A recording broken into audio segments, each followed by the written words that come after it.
Oh, yeah, we're right here, sorry. Yeah. Yeah. No, Thank you for joining us today. I am convening the meeting of the Westborough Select Board here, it being just after 6 o'clock in Memorial Hall. For all those who are able, please rise for the Pledge of Allegiance. Pledge allegiance to the flag of the United States of America, to the republic for which it stands, one nation, under God, indivisible, with liberty and justice for all. Right, thank you. As a reminder, this meeting is being recorded and live streamed by Westborough TV. With that, we will move to open forum. Do we have?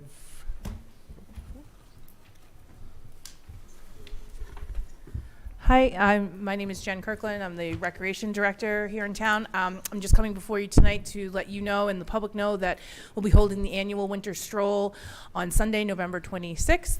For those of you that don't know, it's kind of a three-part event. The Winter Stroll portion runs from 2 to 5, and that's where a bunch of local businesses participate.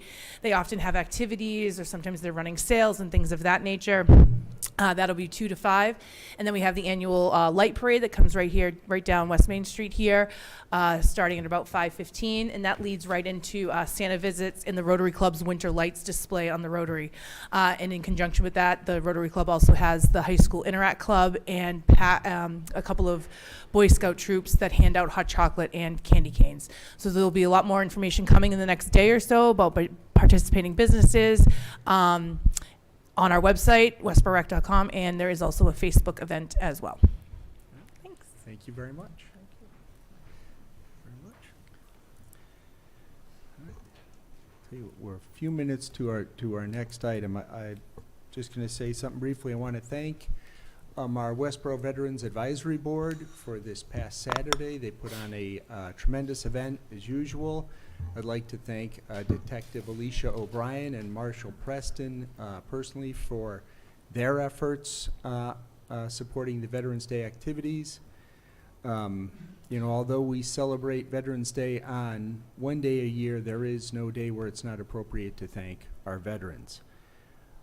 As part of that, the Westborough Veterans Advisory Board is also coming to the end on their latest clothing drive for homeless veterans. If you are so able, it will continue through this Thursday, so 2 more days, and they are looking to collect winter clothing, jackets, gloves, hats, scarves, as well as hygiene items, toothbrush, toothpaste, and such for homeless veterans. If you are so able, that would be great, and items are being collected in town buildings, including our police department. And with that, we come to our first agenda item, and that is the swearing in of our new police chief, Todd Minardi. Chief, if you would come forward. Chief Minardi's 29-year tenure with the Westborough Police Department began in May of 1994 when he was hired as a reserve officer. He then became a patrol officer in December of 1995, and during his first year on the job was awarded the Medal of Valor for saving a life. In July 2001, he was promoted to the rank of sergeant, and again promoted in July 2006 to the rank of lieutenant. In October 2018, he became Westborough PD's first deputy chief and served the community in that capacity until this board tapped him for the role of interim police chief effective July 1st of 2023. Then by a unanimous vote of this board on September 12th, Todd Minardi was appointed to the position of police chief, subject to contract negotiations. Those negotiations concluded successfully on November 2nd, paving the way for tonight's public recognition and formal swearing in of Todd C. Minardi as the new Westborough Police Chief. At this time, I would like to invite our town clerk, Debbie Ledoux, to come forward to perform the swearing in. I want you to raise your right hand and repeat after me. I, Todd Minardi, do solemnly swear I, Todd Minardi, do solemnly swear that I will bear truth, faith, and allegiance that I will bear truth, faith, and allegiance to the Commonwealth of Massachusetts to the Commonwealth of Massachusetts, and will support the Constitution thereof. and will support the Constitution thereof. So help me God. So help me God. I, Todd Minardi, do solemnly swear and affirm I, Todd Minardi, do solemnly swear and affirm that I will faithfully and impartially that I will faithfully and impartially discharge and perform discharge and perform all the duties incumbent on me all the duties incumbent upon me as a police chief for the town of Westborough, as a police chief for the town of Westborough, according to the best of my abilities and understanding, according to the best of my abilities and understanding, to the rules and regulations of the Constitution to the rules and regulations of the Constitution and the laws of this Commonwealth. and the laws of this Commonwealth. So help me God. So help me God. I, Todd Minardi, do solemnly swear I, Todd Minardi, do solemnly swear that I will support the Constitution of the United States. that I will support the Constitution of the United States. Congratulations.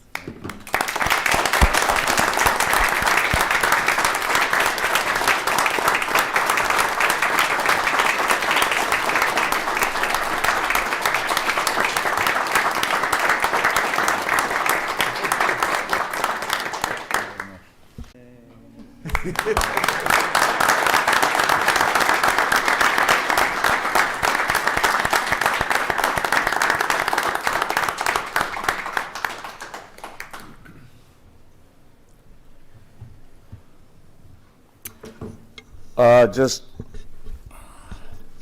real brief. I know you have a busy meeting. I just want to extend my thanks to the board, the town manager, the assistant town manager, everyone for their support. Certainly my wife, my family, my coworkers, all the people in town and the citizens, people in town government that have supported me along the way. I look forward to putting this behind us so we can start focusing on the work of the police department, and I'm ready to go. So thank you very much.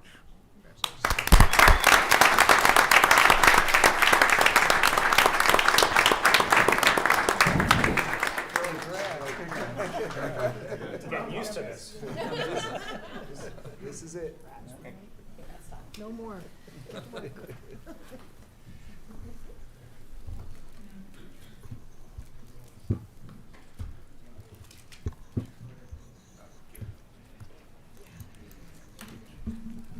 Can we take a photo? Oh, yeah? Do you want to stand in front of here and take a photo? Sure. You want us to go around? Yeah. Yeah, come on, Sean. All right.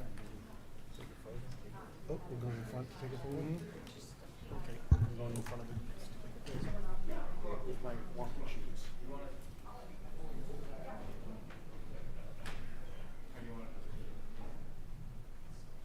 Man in the middle. Yeah, that's right.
Oh, wait, it's my left arm. Did you to drive you?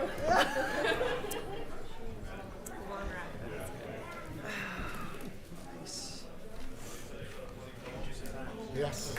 Good. Yeah. Pokey. He's a challenge today.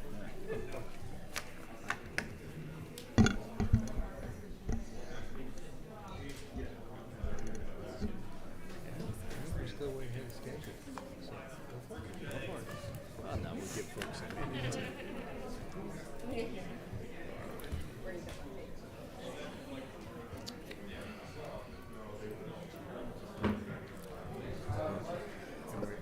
Actually, a little early. Do you want us to? I tell people that my reading is out as a 5 because I'm able to get out of there by 5:25. And then someone should do something like all traffic. I just need to. We need fun. I'm doing it. So he's 13.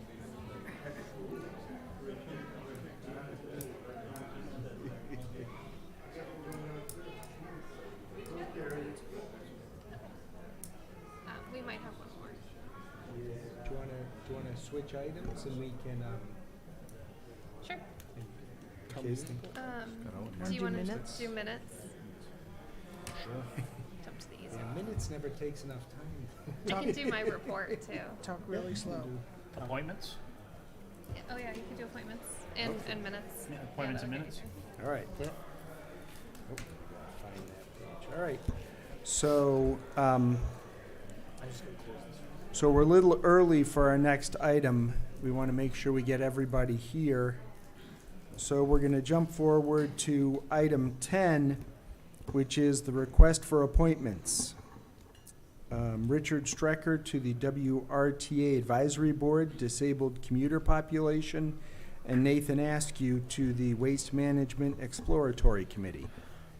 Can I get a motion? I'll move to appoint Richard Strucker as representative from the Westborough to the WRTA Advisory Board Disabled Commuter Population for a term to run from January 1st, 2024 to December 31st, 2024. And further, Do that one, all right? Second. Second? All right, all those in favor? 5-0. thank you, Mr. Strecker, for being willing to serve as our appointment. I'll move to appoint Nathan Askew to the Waste Management Exploratory Committee for an indefinite term. Second. All right, all those in favor? 5-0. I'd also like to thank Nathan Askew for being willing to serve on the Waste Management Exploratory Committee. Thank you. Yes, yes, thank you to both gentlemen. All right, next, request to approve meeting minutes of October 16th, October 24th, and November 2nd. I move we accept the minutes of the select board meetings on October 16th, October 24th, and November 2nd, 2023 as presented. Seconded? All right, any questions? All right, all those in favor? 5-0. Yeah, see, those don't really Didn't take kill. enough time. Yeah. We'll go like this. Do you? Town manager report? Yeah, you can do Town manager report sounds good. Why don't we move to that? We've welcomed several new employees recently, so we just wanted to say welcome to our new finance director, Jason Little, Samantha Corbin, our conservation assistant, Sanders Jenna in the assessing department as a field lister, to Rob Fadavi as a fire inspector, and 3 positions in the library, Hunter Tompkins, Prisha Kundura, and Amada Athayapan. Also, want to acknowledge our Employee Excellence Award winner for the month of October, Jennifer Sullivan, who's our Public Health Director.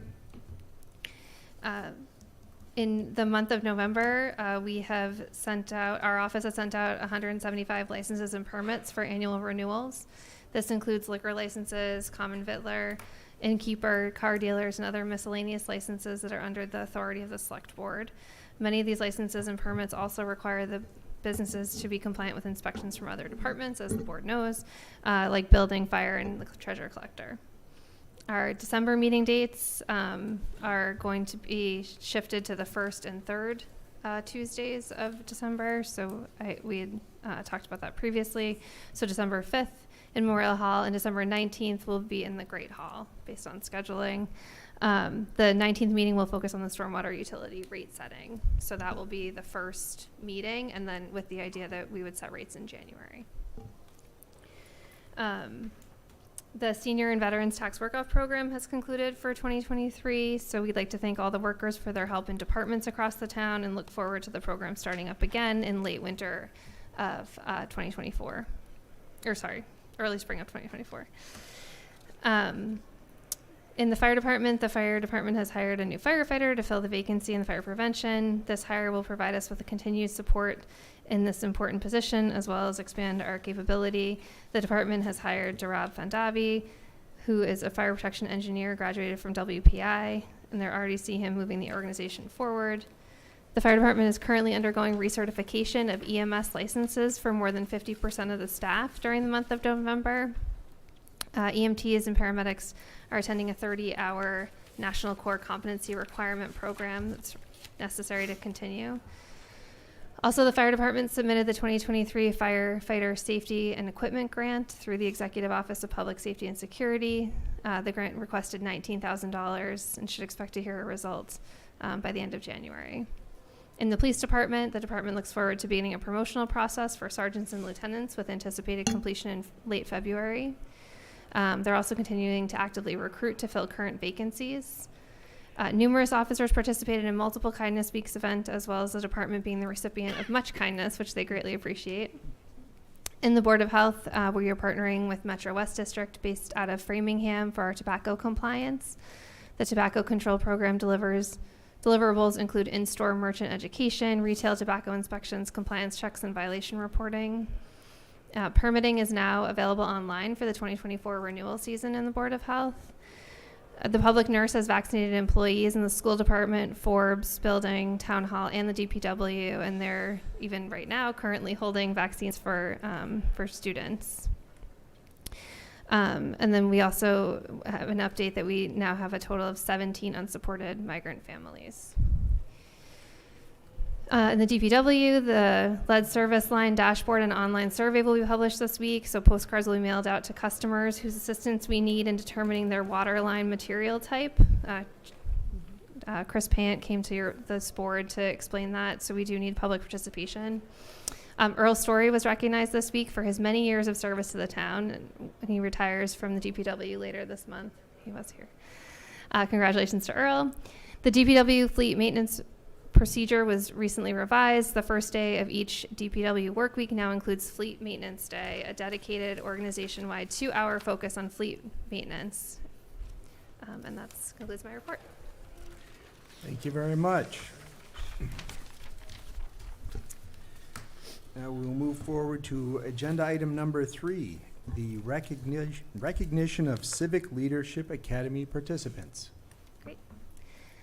So as the board is aware, we launched our, I guess, second Civic Leadership Academy this fall. The last one was in 2016.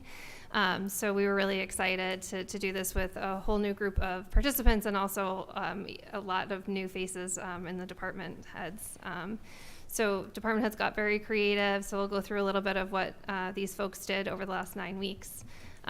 The entire course was 9 weeks of classes held on Wednesday nights. Each class featured presentations and demonstrations from town departments to educate participants on the work that they do and the services they provide.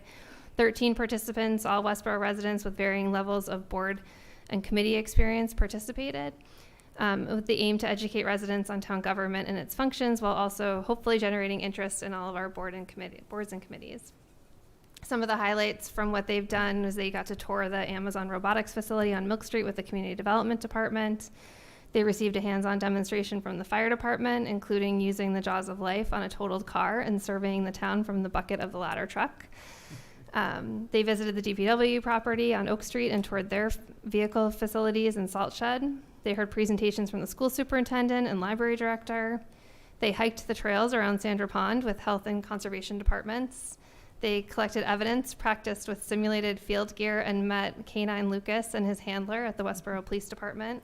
And their last class, which was last week, was a participation in a mock town meeting with the town clerk and town moderator to conclude the academy. So I know that the department heads had a wonderful time putting this on, and we want to thank all the participants for their participation.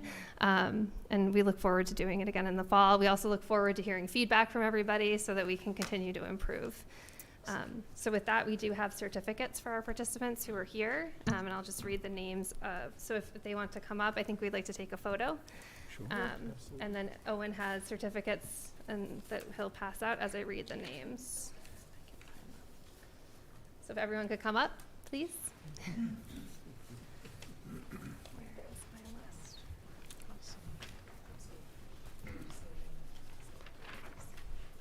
Great.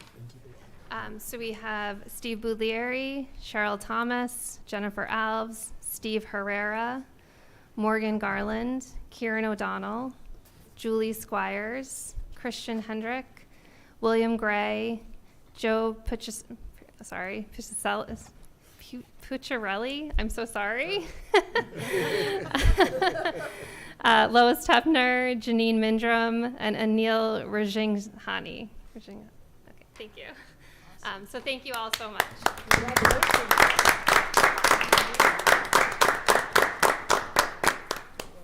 Yeah, if you want to come up, we're going to take a photo. This was absolutely wonderful. Excellent. Great to hear. So much, and I had so much fun with it. Good. Thank you. That's what we want. Stay back here or going up? I saw that smile about Lucas. Yeah, we should probably come around. Yes, I know. We can't, nobody can exist without. No, exactly.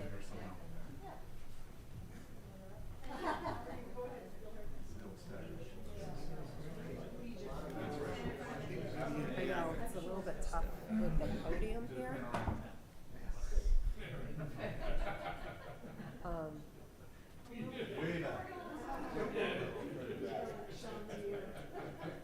I'd climb on the chair, but as the risk manager, that's probably not the appropriate thing to do. This podium is getting in our way, but let's try.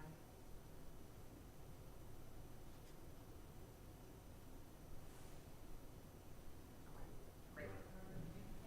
Any highlights? What was the highlight for everybody? Oh, good. That is true. One of the first things I did when I got on the board was the water contract. Water.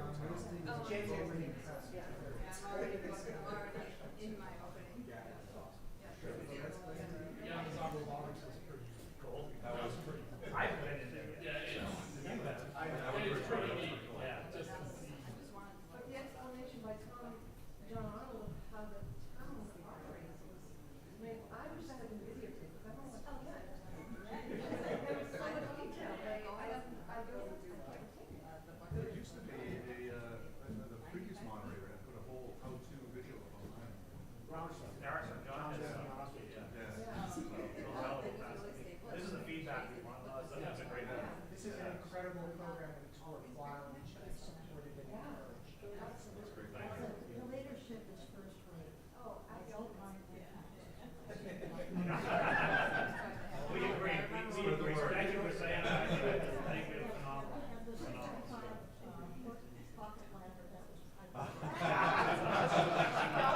That's awesome. Which one are you gonna hit? She was the first one to volunteer. DPW, the level of professionalism there, I afterwards I said, I'm not qualified to talk about what you're doing, but oh my gosh, it's really amazing. It's a complex organization. I'm pretty sure other towns are not that, not just DPW, but the town. I think so. We think so as well. Take pride in that. As I told one of the other people, that most important resource we have here, fire, police, they all get lots of acronyms, DPW, water, water. Very good. So true. Thank you for your answers. It was really an enlightening program. Thank you for sponsoring. Thank you for participating in that. You know that you were chosen. Oh, wait, we have to take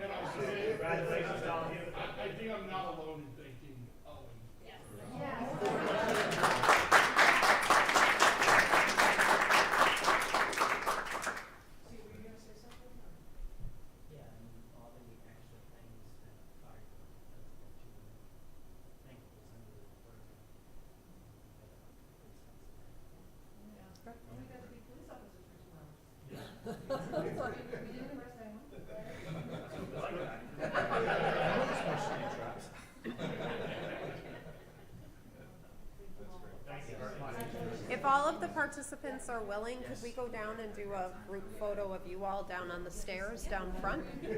Thanks. Pictures, I would have worn my better shoes. Good job, Kristen. Yeah, I know. Good job. Good job. Thank you all. it either. Okay, I didn't wear the sleeve and stuff. From all the participants. And you completed your goal. Thanks to Owen. Yeah. Well, Fantastic. makes teamwork to make the dream work, That's right? right. That's right. So next, we have item number 4 on our agenda, Youth and Family Services Service Delivery Model.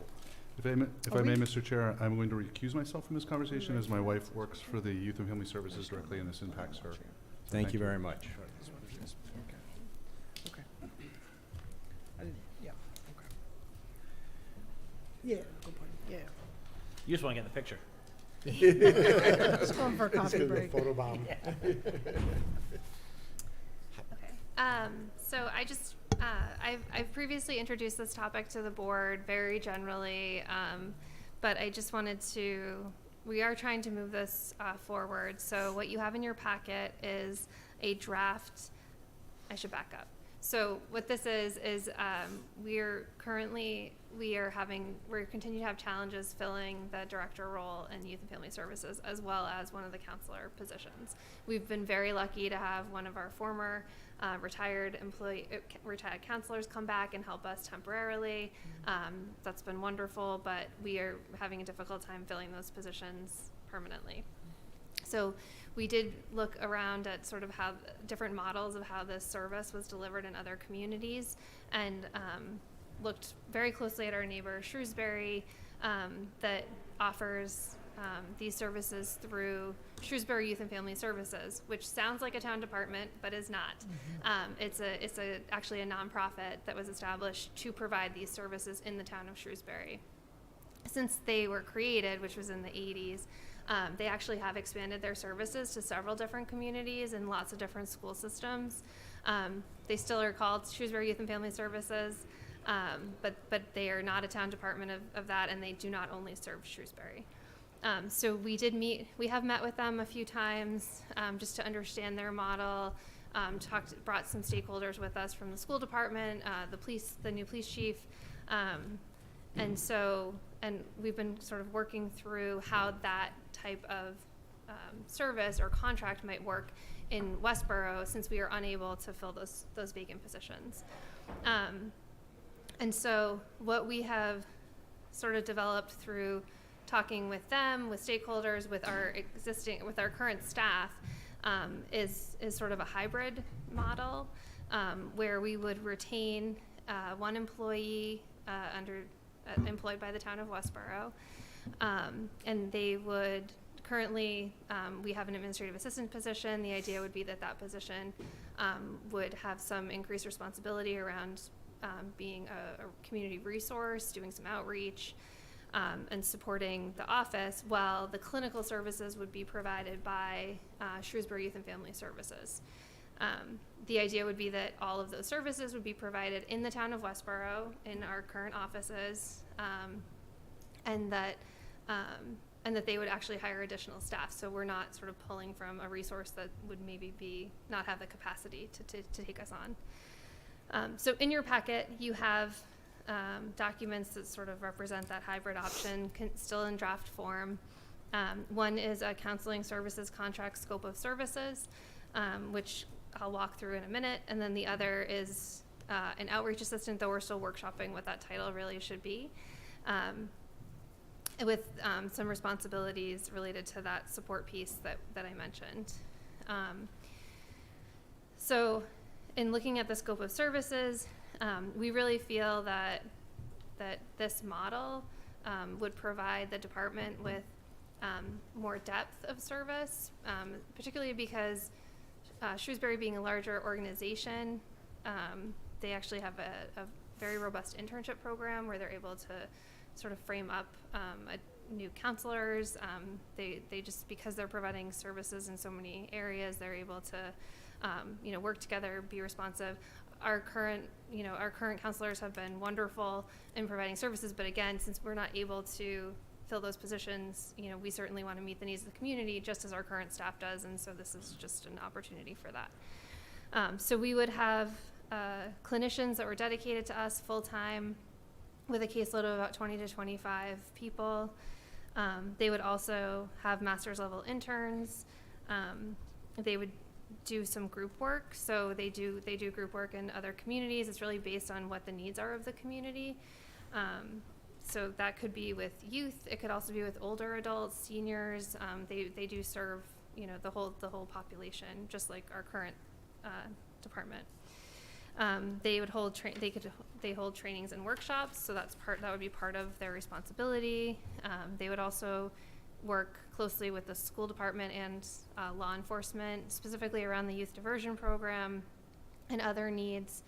We do have a really robust mental health services in the public schools, and so we would want to complement that, but not take away from what we're already offering.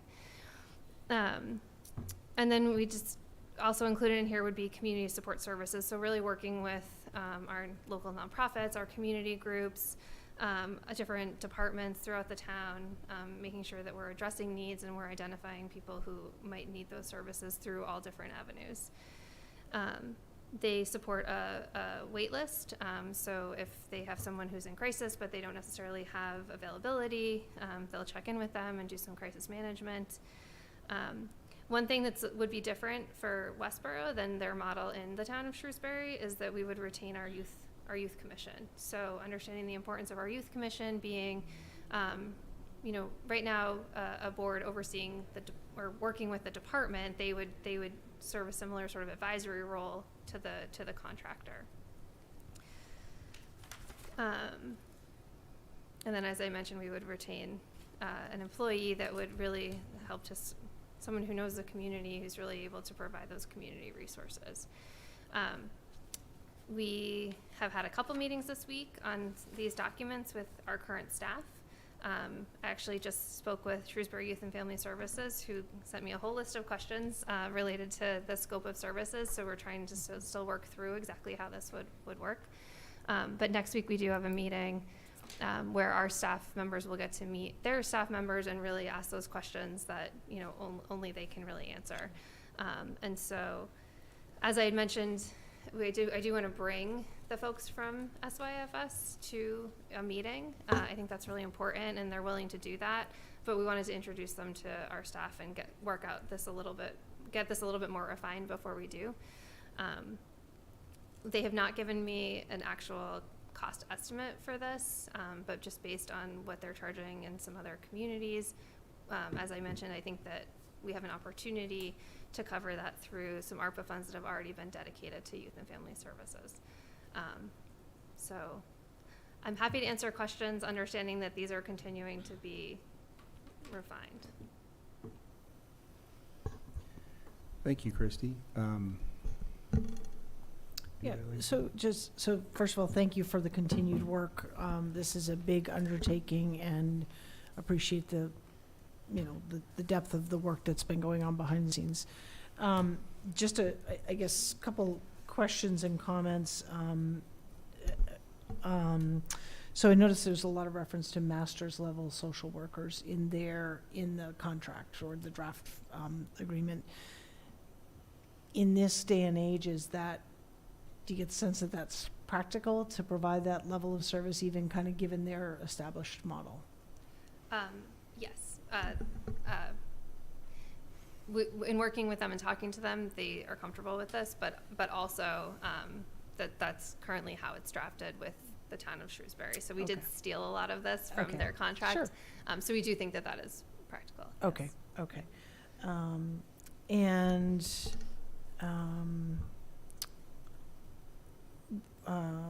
Would it be possible to see, so you mentioned the 20 to 25, I think it was individuals as a caseload, that would be the total of what would be serviced as proposed, kind of presented right now?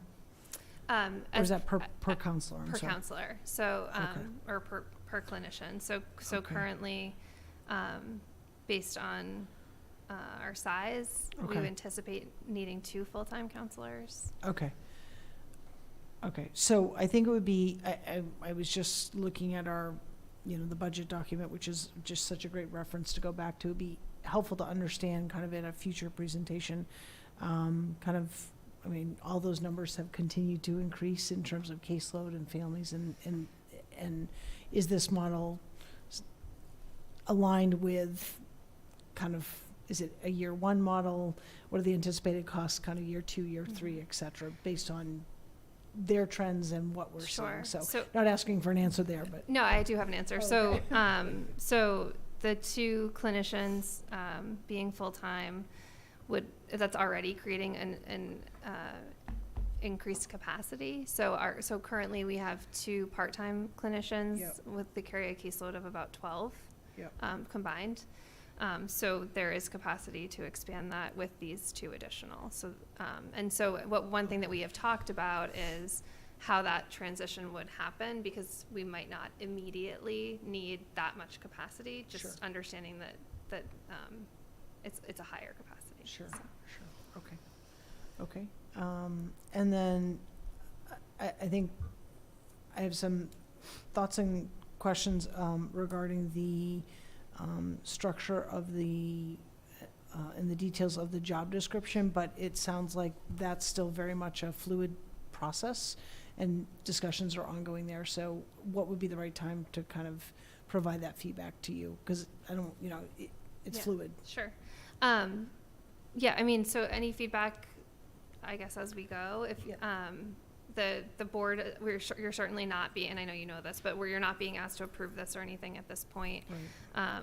And so, but, sort of welcoming feedback on both of these documents Yep. at any point, Okay. from existing staff, from youth commission member, from anyone who really, who has had a chance to look at Yep. them, because we want to make sure that they're covering Sure. our needs. Okay, So, okay. Yeah. Time to do that then. That's all I have at this time. Thank you. Over here?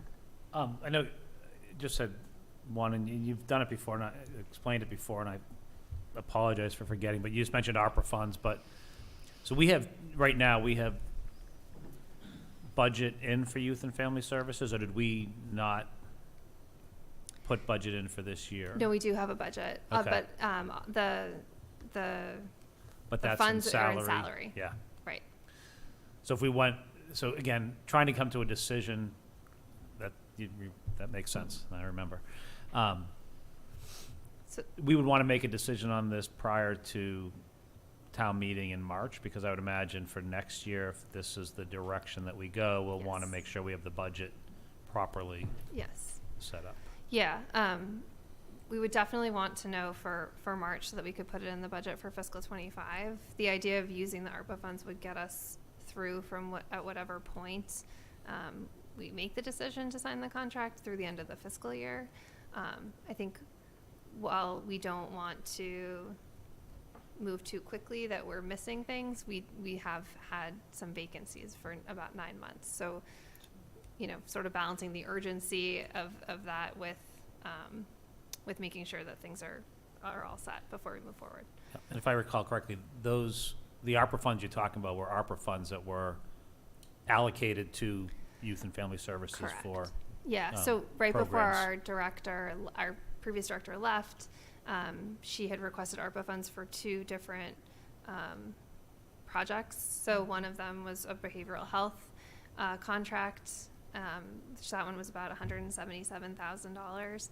And then the other was more, I think, community programming, which was, I forget how much that was, but roughly it's a little over $200,000 for both. Yep. So we believe that would absolutely get us through. We actually don't anticipate it would use all of those funds to get us through to the end of the fiscal year, but we still need to get that quote from them. Perfect, thank you. In discussing the 2 full-time counseling positions, is that 2 specific individuals, both full-time, or might that end up being a full-time and 2 part-time? And the reason I'm asking, I know you don't move clinicians around because they establish client relationships and you want that consistency. But their organization is large enough, and operates in the clinic model, which gives a lot of opportunity for internship and training and professional development. So I just want to, confirm that the staff assigned to Westborough will be part of those opportunities as well. 'Cause- Yeah, Okay. yes, no. I think we had envisioned 2 full-time, but to your point about sort of their involvement, I think Shrewsbury's looking at this as, maybe all one organization. Yep. With dedicated staff to Westborough. Okay. Alan, can you just clarify your question? I thought I understood where you were going, and then. Well, I was asking if it was 2 full-time people or 2 full-time positions, where each position might be staffed by 1 or more I to understood. get the Okay, hours. That's So what I thought you were Are there asking. 2 humans or 3 Yep. rotating Okay. in and splitting time, Okay. so thank that you. it's operating as within their clinic system? Mhm.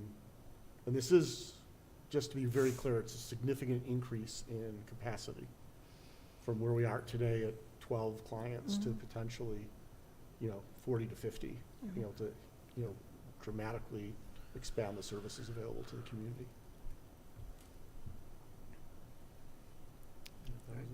No, thank you.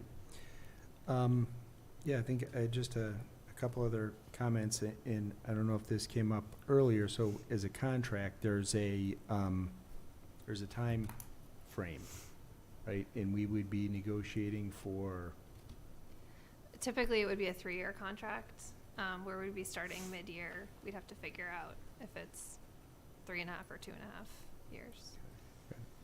so certainly, this is our, would be our first contract, and whatever we learn from this contract, we could incorporate in the future Yes.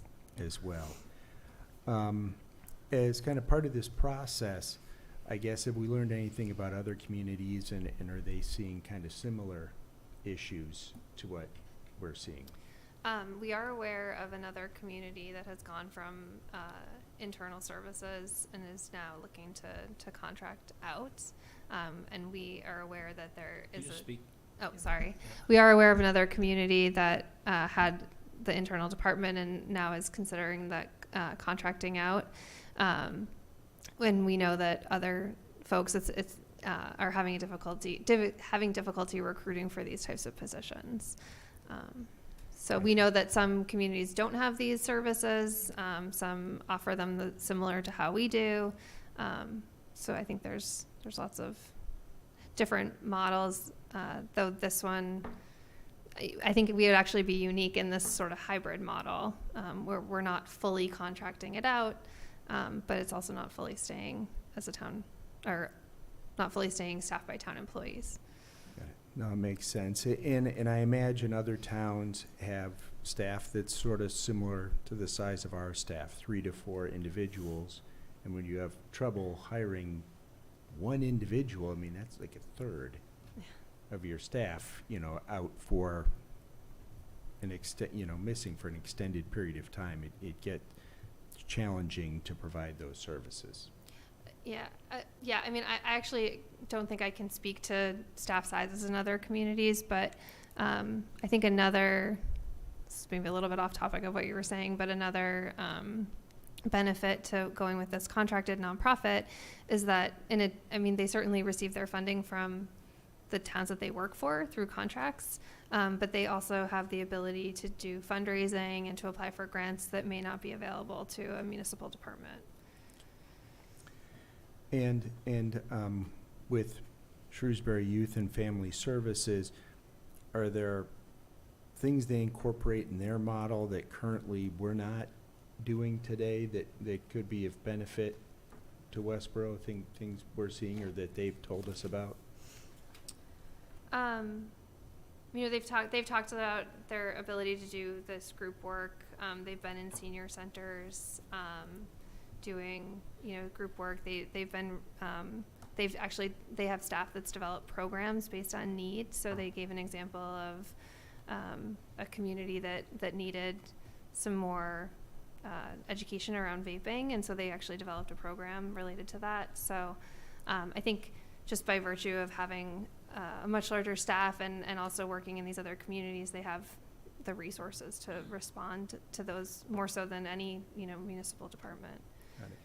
So if initially there's sort of built-in capacity that isn't immediately being utilized, potentially, we could look to some of these other offerings as a short term. Yeah, I think we're hopeful that the group work and the trainings, will happen sort of regardless of the caseload. That's how the contract would be built. Okay.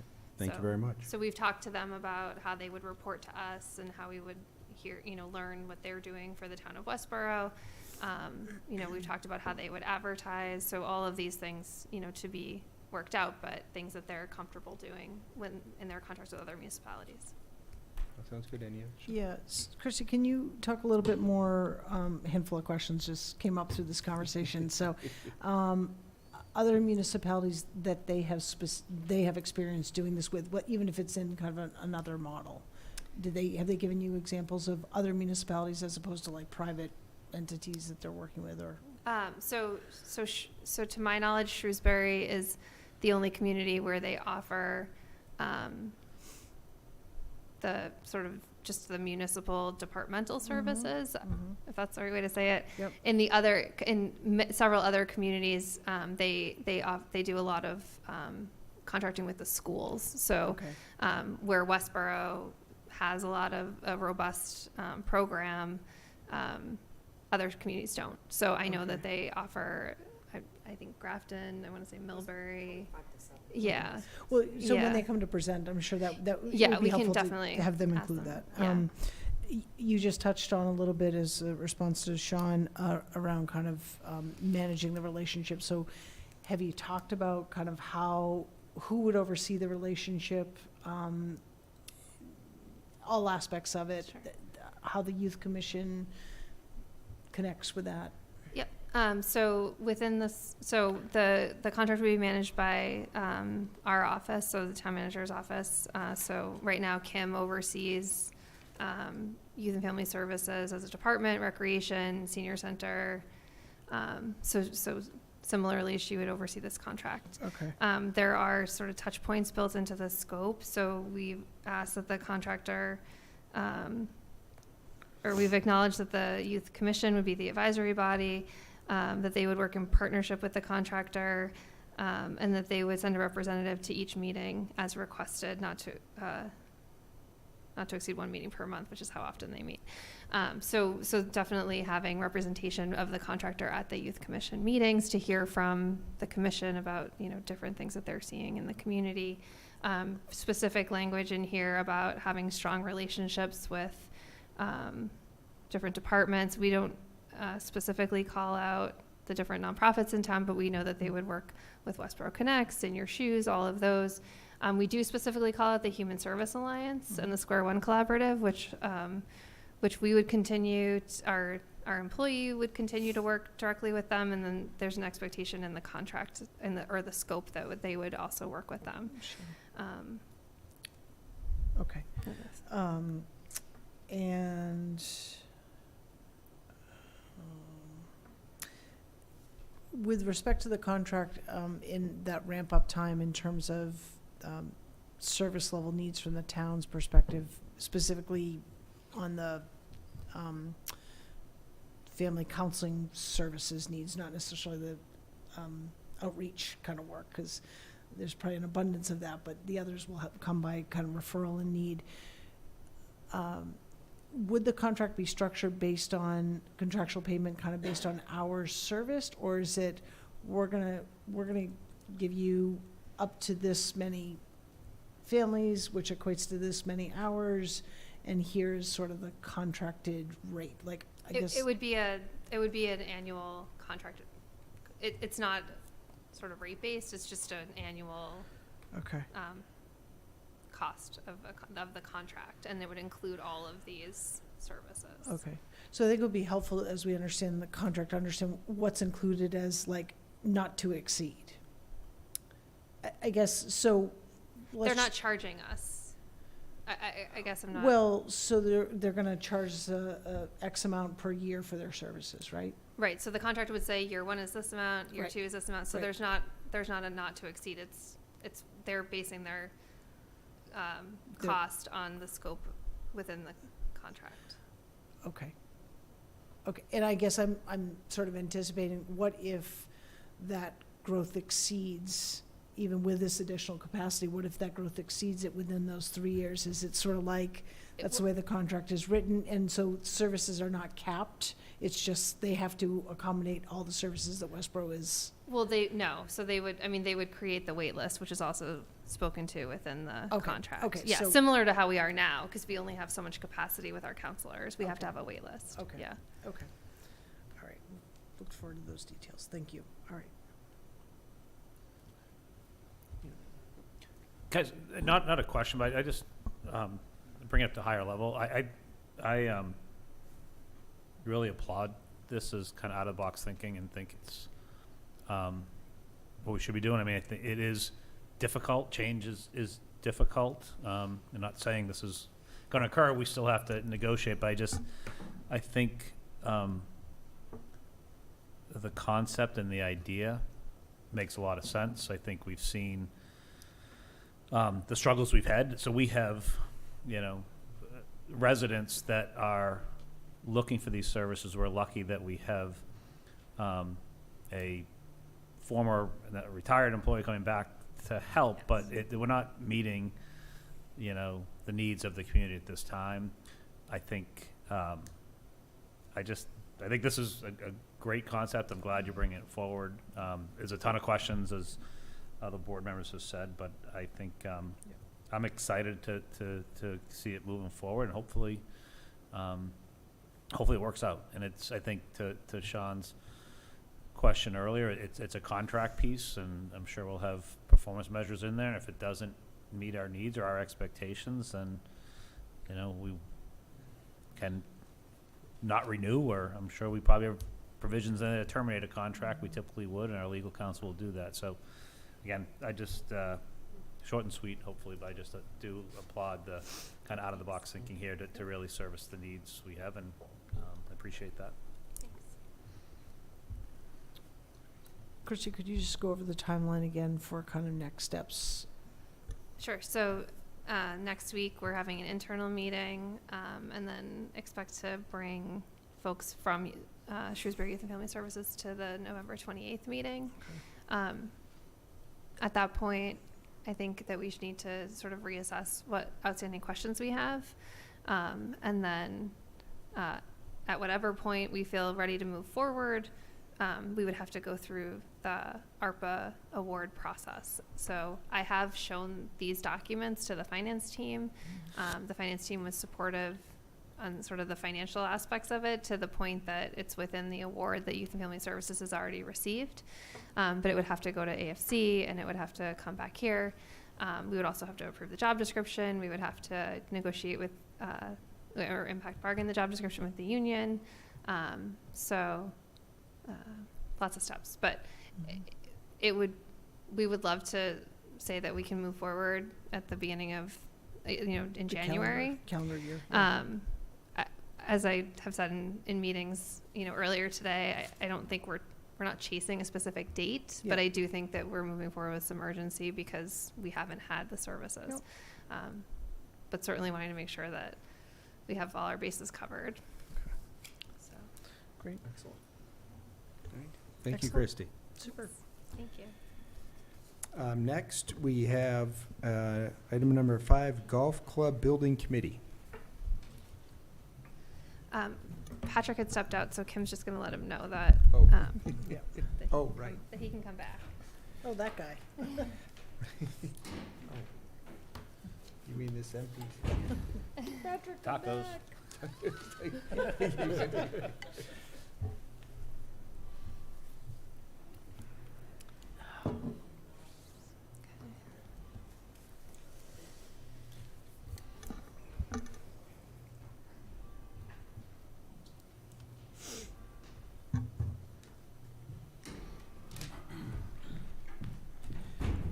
Welcome back.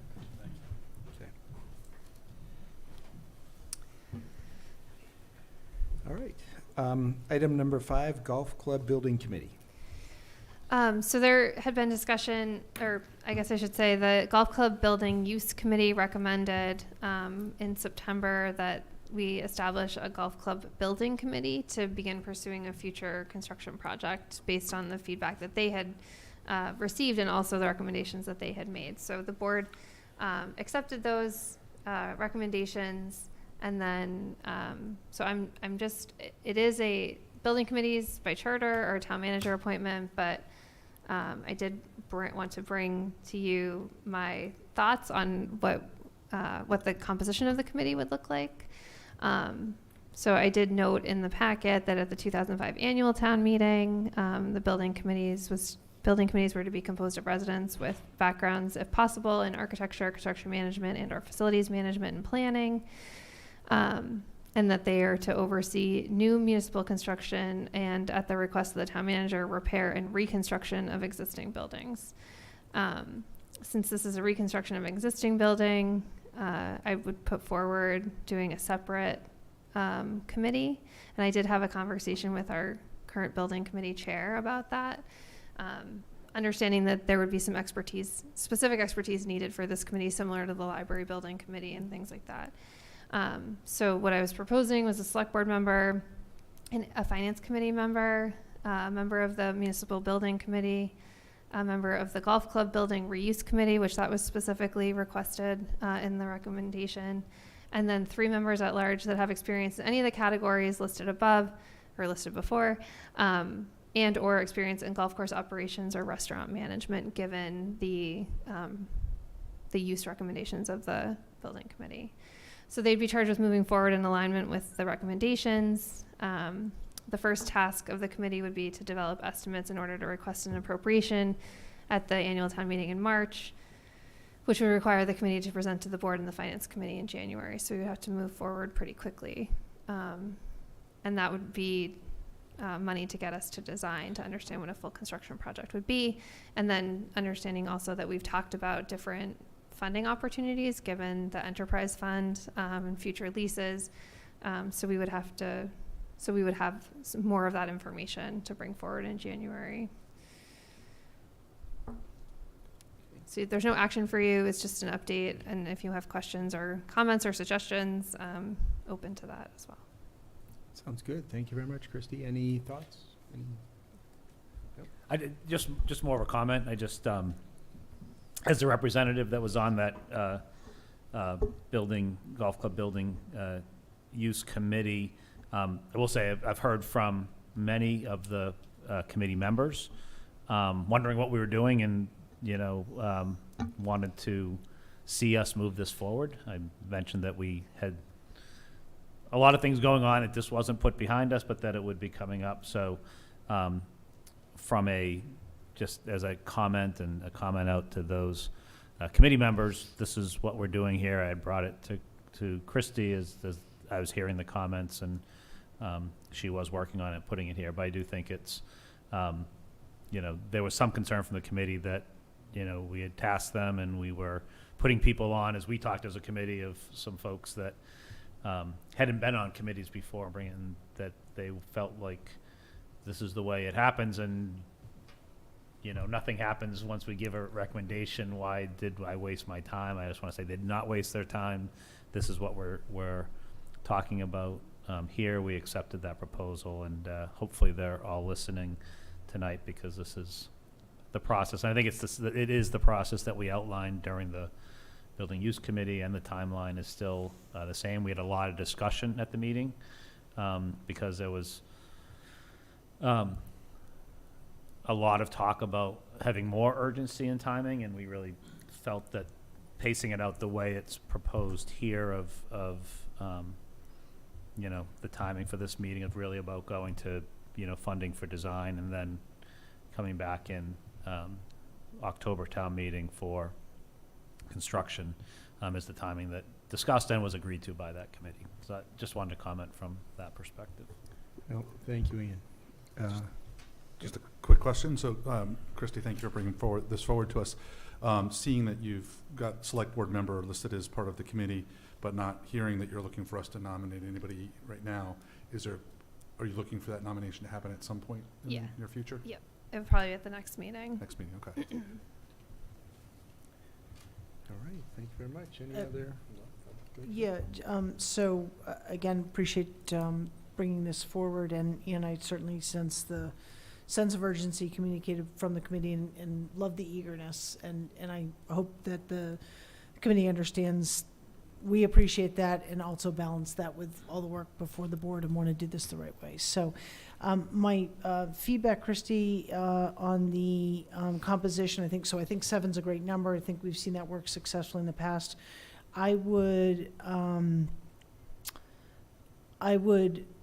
recommend, because of the nature of the use of the building, that we lean more into sort of like restaurant management or sort of holistic use of kind of the building as it relates to, you know, the committee's recommendations and the community's needs. I feel like while certainly the golf course operation is a really important part of, obviously we'll use the building, I feel like there are venues by way of town staff to provide input to that committee to say, here are the, you know, we need this for whatever, supply storage or whatever. So I'd lean toward kind of more functional and professional experience outside of golf for those 3 at-large members. And then the other thing that I would request would be that we limit it to 1 golf club member.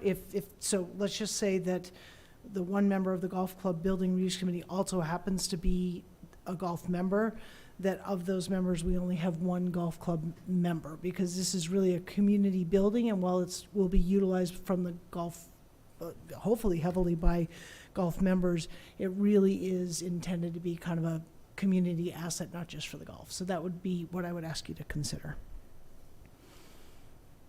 So.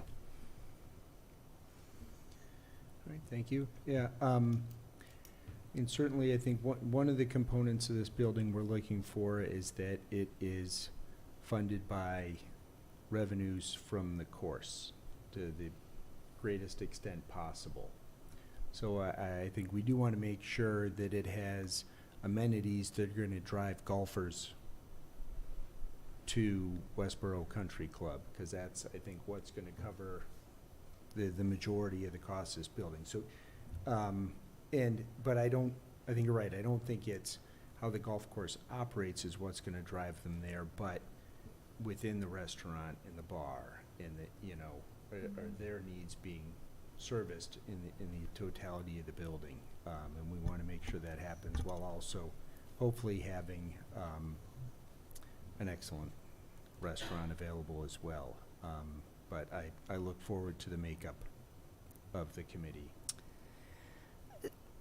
I think that's a good point and a really important one to make regarding the use of the building in relation to the funding source. Because if the use of the building is not, if there's a percentage of the building that is not sort of golf specific, which is, I think, part of what we've talked about, that percentage of the building can't, you can only use the enterprise account to fund the golf supporting parts of the building. So I just want to be really clear about that, because that means that if there's a whole other use in the building, it's a different funding source. And maybe we talk about paying debt service with a future lease payment. But I know that we've talked a lot about, you know, not increasing our general fund debt. There would be a need to do that sort of depending on the use of the building, understanding that there's sort of other ways to discuss it. So I just want to, I think I was trying to be really clear and I was not clear, but what I'm trying to say is if the building, whatever percentage of the building is not golf specific, could not be paid for No. with the golf enterprise account. Yeah, no, fully understand that, Yeah. and those are, I fully understand that and understood that in my comments.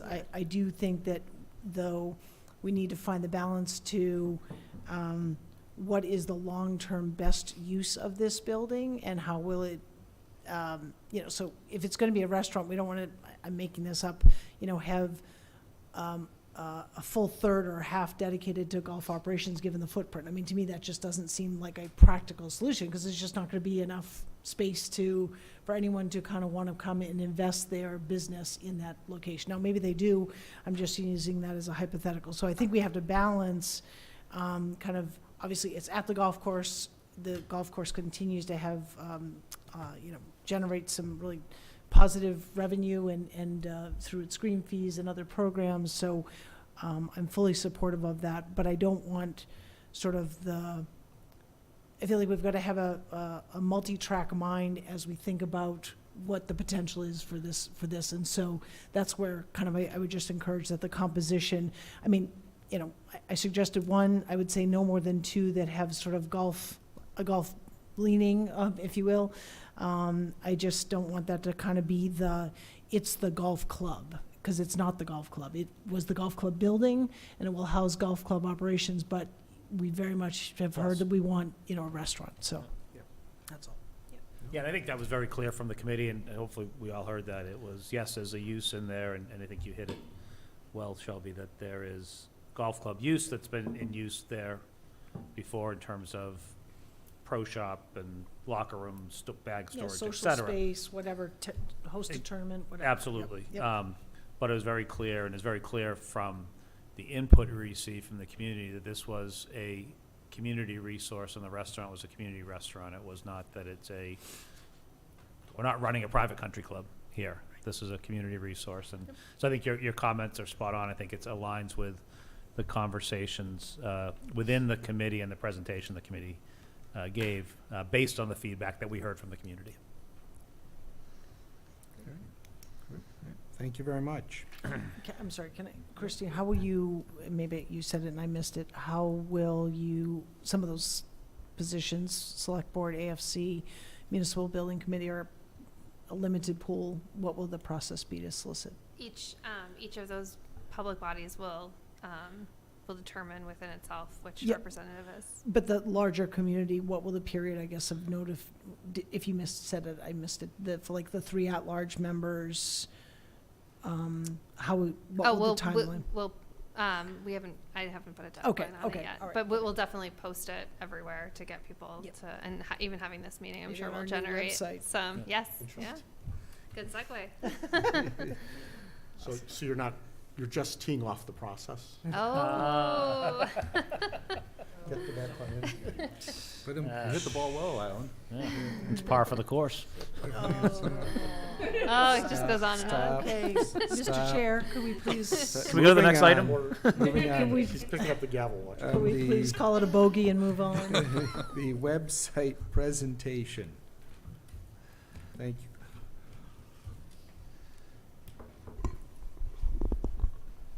All right.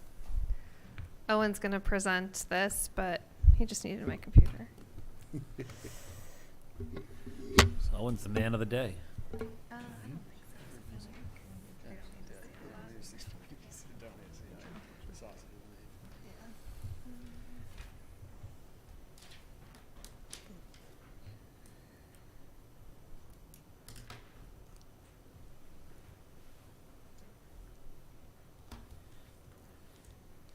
Oh. Kim, you know how to do this. Same issue. It's because I'm in, go to my PC. Cap expenditures are the same issue last time. Getting it. Yeah. First meeting.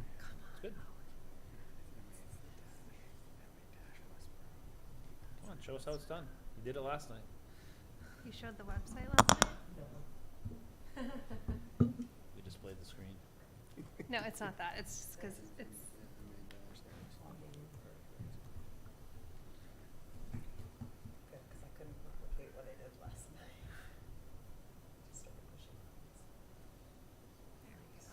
There we go.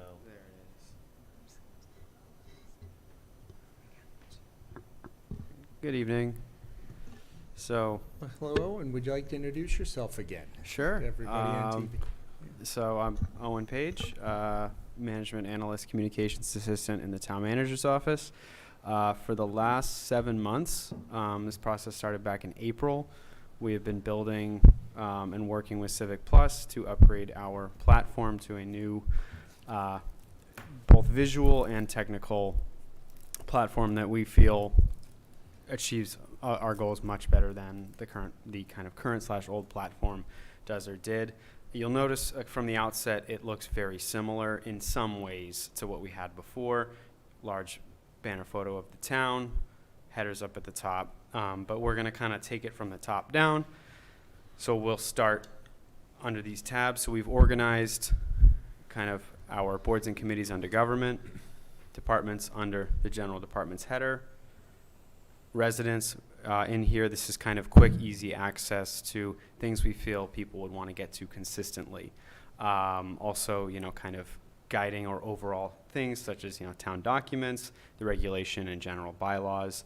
For business, this is more devoted to local businesses, kind of resources, easy access points for things like licenses and permits, as well as the business one-stop and the general resources that the town offers. Finally, in here we have how do I, and basically it just answers all these questions. How do I apply for a job?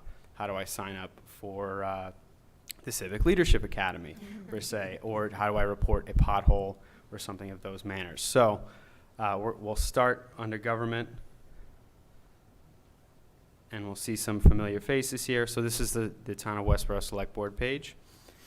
Each one of these boards and committee pages has this kind of mission or what was the term for it? Charge up at the top that we identify for each committee, so that as you get onto that page, you know what that committee is for, what it does, when it meets. Every single committee has this here. The agendas and minutes for each of them are centralized here, so if you were to click on this, it'll take you immediately to our agenda center, where you can review agendas with attached minutes as well. This is part of the larger center, but each one takes you specifically to that committee's. So it's all centralized once again. Over to the right, you'll notice a centralized contact on every single board and committee and department page. This is right there. You will know who you need to get in touch with right off the bat.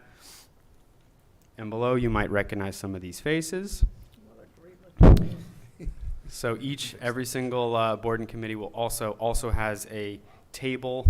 This one's obviously a little bit different, showing who's on the board, what their term is, what their position is, and those are being constantly updated. It's much easier to do on this version. You just click right in, change the name, change the date, and you're done. We don't have this kind of interesting background directory that will just start repopulating people even when you try to delete them, which was a constant problem on the old website.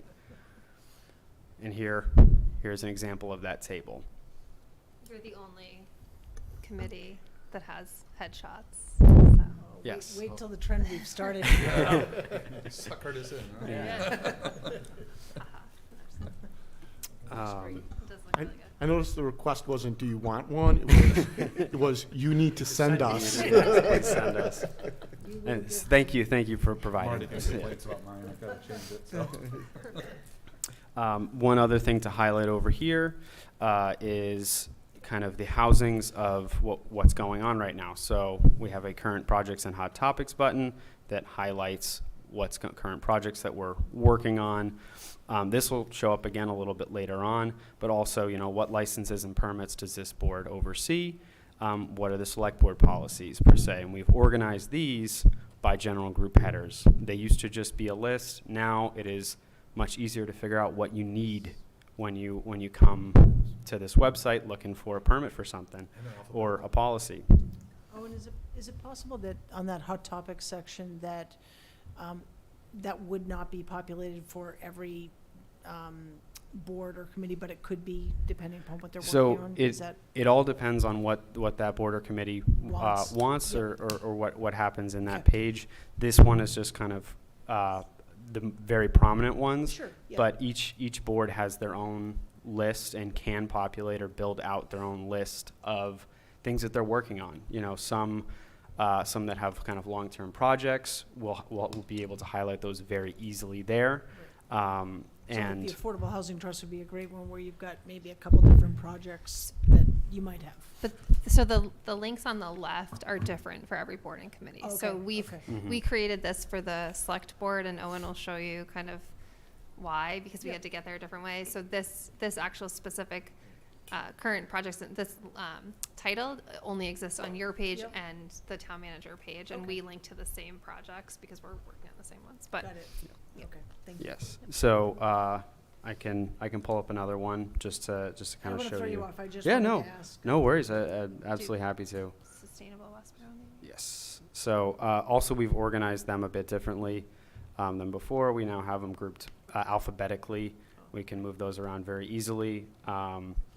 So if you go to, say, Sustainable Westborough, they only have this one right now. It's their climate action plan.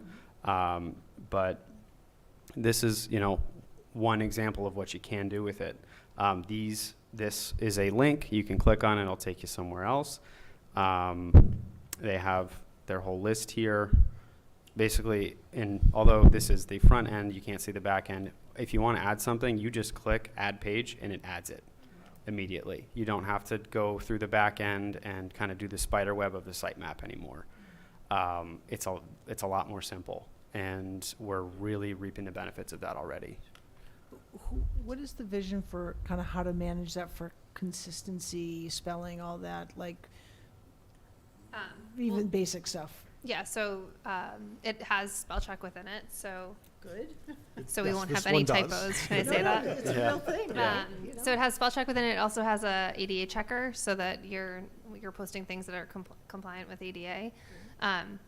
In terms of making sure that we keep up this model, and the Civic Plus has advised a best practice, which is to review every 3 months. So at least initially, Owen will be reviewing every 3 months and working with departments. Every department has a manual of best practices that was developed by Civic Plus and distributed. And Owen's done a lot of work making sure that, employees from department heads to admins all are, that people, any folks who are using it are really understanding how to use it. So he's been a great resource for the employees. I would imagine for some departments, this becomes a resource maybe that they weren't using before for any number of reasons. Absolutely. Yeah. And we really want to channel appropriate work and Yep. workflows to that. Great. Yeah, Absolutely. and just to add on that a little bit, in my time downstairs waiting, I took the liberty to talk a little bit, Owen, about this a little bit. And you mentioned the fact that also the website kind of streamlines the way the content is designed so that it allows the translation easily as well. Mhm. So that's hugely beneficial. There is a built-in Google Translate function that comes with it, along with, it's not necessarily shown up yet, but there is a little kind of guy who, it's a icon, I believe, that exhibits ADA as well. And again, we're still kind of building everything out, but one of the things that they emphasize is, it's Google Translate compatible, so any language that Google Translate can use is compatible with the website. Okay, maybe I'm jumping ahead and tell me if I am, but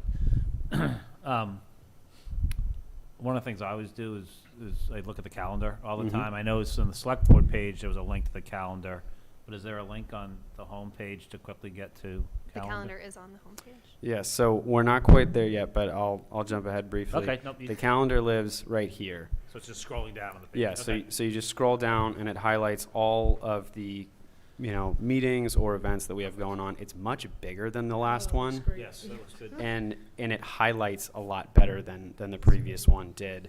You have the date and time. If you want to view all of the events, we only have a few in there right now, That's but great. it's much easier to work within as well. And things highlight, things pop up. It's a much better visual aid. And one of the advantages here is there's only one calendar.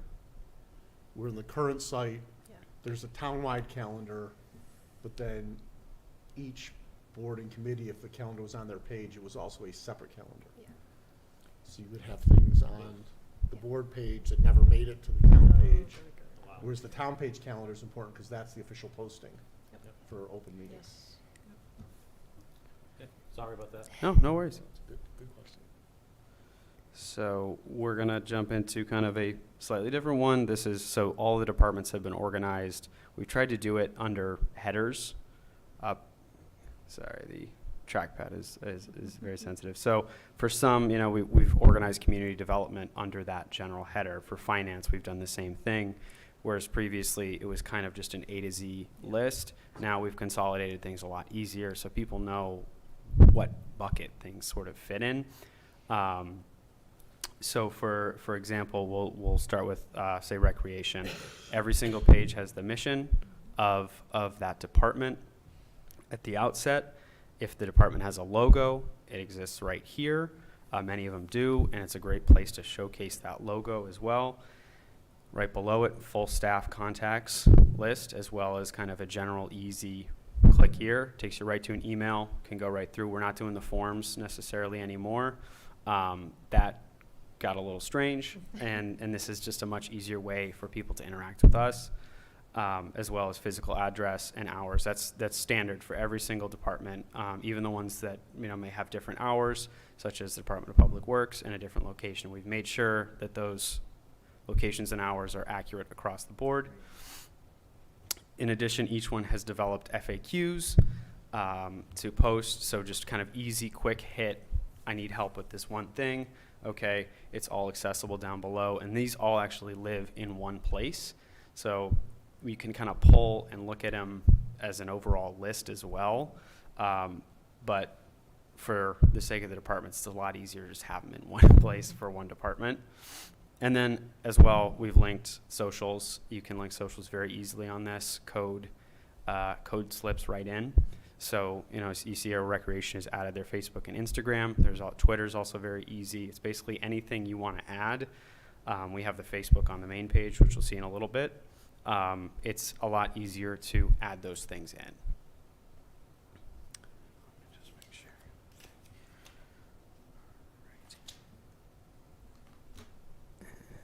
And then just to show you kind of how the larger departments break down. So you notice here on the left, again, if a department has a committee that they're responsible for, they will reference that, as well as kind of their own separate agenda items on the left. If we go to, say, community development, you see how it's broken down here: building, conservation, economic development, and each one of those has their own subheaders. But if you were to click on, say, conservation, it takes you to their page, and you get to see all of that writ large. Now, moving across, if we were to, say, go into the how do I area, kind of similar. Let's just say I'm interested in applying for a license and or a permit. Whereas previously these were segmented onto individual pages, we've centralized them and organized them in a great way to access. It's organized by who oversees it or kind of what it is. We've also referenced as well where you can use the online permit pro system that we have as well, so that you don't have to print out and hand in a bunch of paperwork. A lot of that has been expedited. And this list will be evolving as things go on Permit Pro, as some are, and as we build out new permits and forms. See, right down here you are. And then if we go back to the main page, also this photo up top, these rotate. Westborough TV had a great bank of photos. They were a great partner in generating those photos as well. These photos can be changed out. Right now we have a bunch of fall kind of landscapes, but as we accrue more photos, we can change them out very easily. This is a much more dynamic background that changes as we want it to. So as you scroll down, you have these kind of active buttons, each one agendas and minutes. This takes you to a centralized agenda and minute portal. Every single board and committee has their agendas and minutes in here. If you want to find one, or you're looking for maybe, say, a bunch of different topics, you select a category. Let's say I just want to see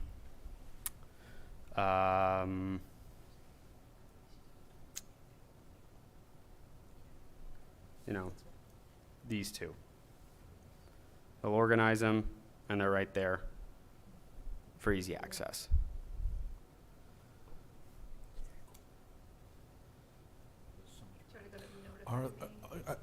Real quick on that one, I'm just curious, the search functionality, from what I can tell, is much better. I'm just curious, Mhm. do you know if we have the ability, or will have the ability to search within those documents as well? I don't believe so, Okay. because they are just they are PDFs. Just, yeah. Depends on how Yeah, they're that, generated, yeah. but So you Uh, have to use a standard search. There's a way to do it, but it depends on how the PDFs, I think, are generated. Yeah, I don't believe we have that function at this No time, worries. but absolutely something to consider. You know, again, centralized online payments under the Treasurer Collector's Department, kind of, all of these are, we identified things that we want people to access quickly and be able to see and, you know. Do you want to skip to notify me? Sure. So over here, we also have the ability to subscribe, and this kind of brings in a new function, and that you might have noticed up here, it says create a website account. If you want to be notified of, you know, say new minutes or town news or something like that, you would come in here, you would create or sign in to your account, and what your account is it's a personalized version of the dashboard where you can get all the news or all the items from whatever you want that exists on the website.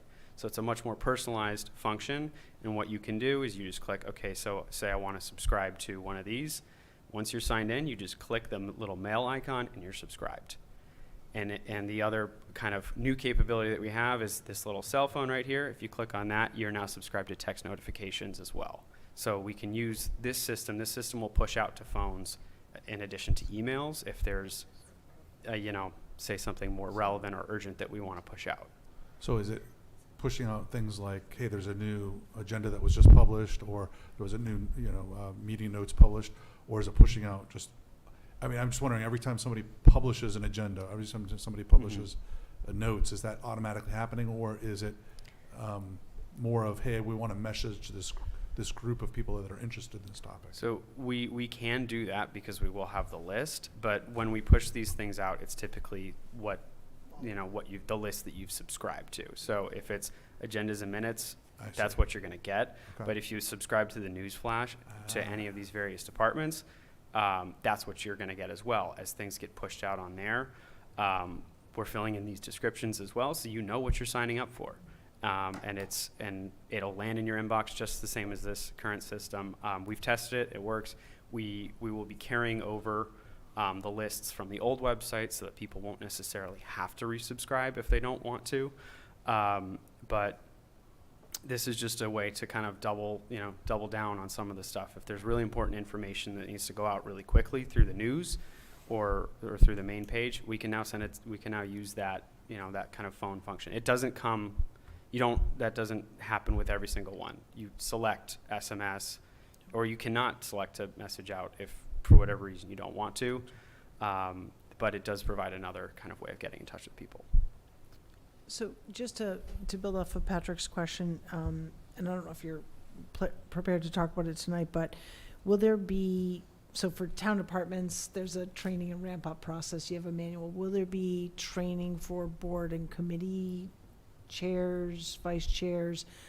And I guess I'm asking because, like, sort of again, like I know as a chair of a committee now, like I have to go in and upload the agenda, upload the minutes. And one of the things I think we were excited about was the potential that when it gets posted, it goes here. Like as a volunteer member of a committee, I don't have to go and be touching the website. So that's a very specific question, but I'm just wondering how this will be socialized, or if it needs to be. Yeah, so boards and committees that have staff assigned, right now staff will be responsible for the webpage. Okay. Otherwise, you'll notice if you were to go through all the boards and committees, that if there's not a specific staff member assigned, that the contact is our office. Okay. So Owen can work with individuals on getting them. It's very intuitive. So in terms of the need for training, it's pretty minimal. Okay. So once folks reach out, we can sort of give them access and give them kind of one-on-one training. But I saw Alan shaking his head. It's really, I mean, it's very intuitive. Yeah. So the Affordable Housing Trust is actually a sub-site Yes. with some of its own structure because of the complexity of what we're putting up. So we're also in the process of figuring out the organization of the pages. It's very easy to do. Yeah. And things like agendas and minutes will go much smoother. So But- can I, okay. I just would say that not everyone will have access, and even boards and committees that don't have staff, it's not like every member will have that back end access. That's consistent with what we're doing right now. It's also an effort to keep things consistent. So there are several pages that staff will have access to that others won't. So, and maybe, can we just talk about the agenda and minute piece in particular? So let's just say, I don't know, pick active transportation, because I think it was one of the first ones. So if you were to go to their page and it shows the minutes and meetings, or so if you go to, right. So how will that content get uploaded to the website as a whole and into the calendar item, and also fill this component? Like, who does that? Because right now, in my experience, it's like the individual, like, committee person, as opposed to like the town clerk's office. So the town clerk's office will do all of the agenda posting, because Oh, hallelujah. they post the agenda into the agenda center that goes to the calendar. It would Oh, this that's link great. goes right to the agenda center.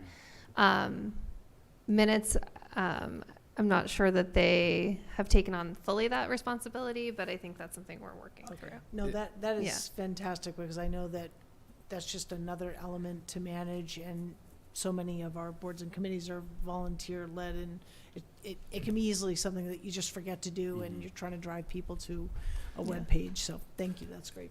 And just to kind of dovetail onto that a little bit, but also dovetails on my previous question, in regards to searching minutes and agendas, is there any way to tag any of the content? So, for example, our select board agenda tonight has certain topics on it. Is there any way to tag that agenda or the meeting minutes, so that if I go search, or a member searches later on, they say, hey, we want to know everything that's happening with Hockomock Pond, it pulls up every document or every agenda or every meeting note that has Hockomock Pond in it, and they can look at it easily. Do we know if there's any of that capability? So there are capabilities for those internal tags when you search those things. Okay. It all depends on, as the agenda is getting uploaded, if that takes place. However, because the agendas are all in one place, it's very easy to go back and add those things in.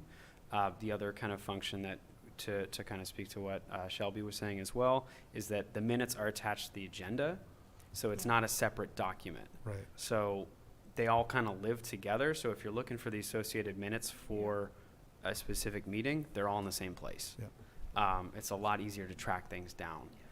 But yes, to your point, there is an internal tag system, so that when you use the search bar, it will cultivate things along those lines, as long as it's mentioned in the tag. It doesn't pull directly from the document, though. Well, it appears to be doing full text search of PDFs if it can. Mm-hmm.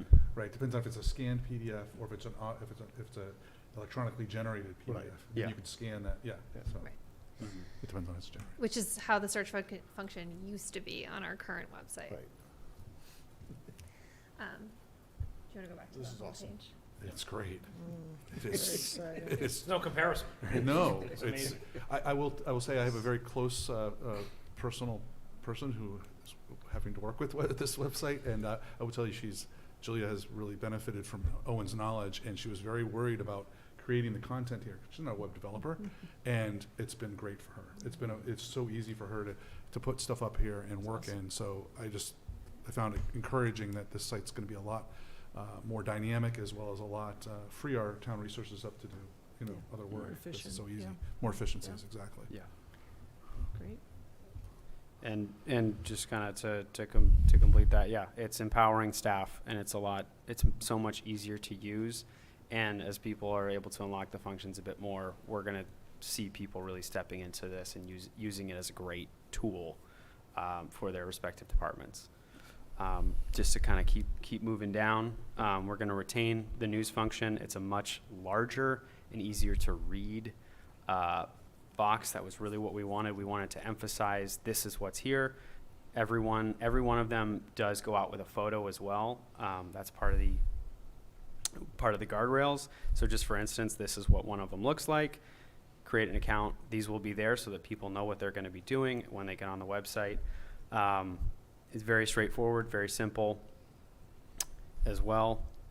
Now below, and you can access all the news all at once as well. The entire list, if you're like, I missed something a little while back, you can just click on here, view all news.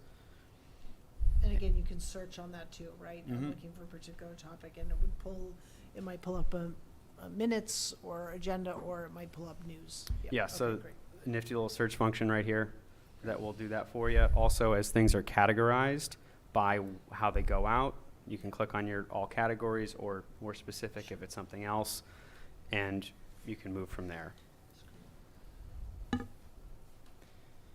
And down below here, this is our spotlight. I touched on this a little bit earlier. It's the But- best part of the website. Yes, so this is where we're going to be highlighting our larger scale or continuing projects. It's all about that. So for instance, it is a carousel, so it rotates, we can add items It's to real it. time. We can take items off. Yes, so we now have a Facebook plugin, fully real time, updated as the Facebook is updated. Just so that centralized people can follow immediately from it or share posts immediately from it without having to be on Facebook itself. Fantastic. We do also have Twitter. It's something that we're trying to build out as well. And as we build out that site, more will be visible there. Right now, it kind of auto-generates off of the old website. One of the things I would like to work on is making that a bit more of a robust space. But they are interchangeable. You'll see there's two buttons. One swaps back and forth. So in the community spotlights, what we've done here is we've linked to kind of those larger ticket items that we discussed on the select board page. Here, centralized information related to the community center, as well as key documents. Over here, general property information, list of key actions, big nice photo, the virtual tour. The FAQ lives over here as a document, and in addition, the presentations that were given all live in one place. So this is a tool we hope to really utilize moving forward on larger scale items and projects. For instance, we also have sheltering information, the public library project, the regional communication center as well. And it rotates through. We can add items as they become relevant. We can remove them as they are completed. They will still live on the website, but basically anything we want to spotlight and put out there, it's now much easier to access and click through. This was formerly known as Hot Topics, which lived kind of under its own thing that you had to specifically click on the old website. This is kind of our way of bringing that feature more into the forefront. Can you click on the ARPA one? Yeah, I saw that. Particularly proud of that one. Yeah, I like that. So here we have the American Rescue Plan projects, tracking the funds available and awarded, broken down by department or kind of general grouping. Looks great. Yeah, I mean, this really, the transparency, communication, all the things we, I think certainly since the 2018 strategic plan we've talked about and continue to make progress with, but this really is fantastic. When, as you're clicking around, I notice there's lots of acronyms all over the website. Mhm. And, when we're all familiar with it, we live in this on a daily basis, so we understand what all these are. But a resident comes in here, wants to click and wants to understand what ARPA is. Is there any currently thinking around having any sort of acronym list, links that say, hey, click on ARPA and it brings you, it tells you what ARPA is? Actually, the best practice is to not use acronyms. So everything should have explain it. Yeah. That's good. That's actually Yeah. called out, right? Yeah, That's- and that's a kind of function that we've drilled home as well, that you can't assume that somebody knows what a cluster of letters means just because it's relevant to you. Everything has to be explained Okay. so that nobody's wondering what is ARPA, what is, say AFC, ATSC, what does that mean? Right. It's all spelled out at the top and in the descriptions as well. Oh, and where will the newsletters, where do they reside? So right now those are in Newsflash. Okay. But to a specific page. So, for instance, with the town manager's newsletter, that lives on the town manager's page. Okay. They will- as Sorry. No, go ahead, sorry. as a newsletter. Okay. Each person each department or committee that is publishing a newsletter Okay. can utilize this function, and it is kind of blasted out using the same newsflash, kind of the notify me features Okay. that I showed you a little bit earlier on. But will it also be under town news or no? Yes, it can be cross-listed. Okay. No, that's been a relatively recent initiative, and a lot of time goes into it, and it's kind of general and light, and so, I guess I don't know that it would be intuitive that, oh, it comes from the town manager. It's Yeah. sort of like it's the town's report, so that's why I was asking the Yeah, question. and those can go out through this function as well. Sure. And then our mission statement is on the front page. Yes. Awesome. Which is nice. Or vision, sorry. Vision, yep. Is there thought, you're launching it here, to kind of like go to the senior center or host something at the library to show folks, hey, we have this new website for people that might be interested? I don't know. I guess you were going to tell us when this is going to when the switch gets flipped, right? So The switch is getting flipped this week.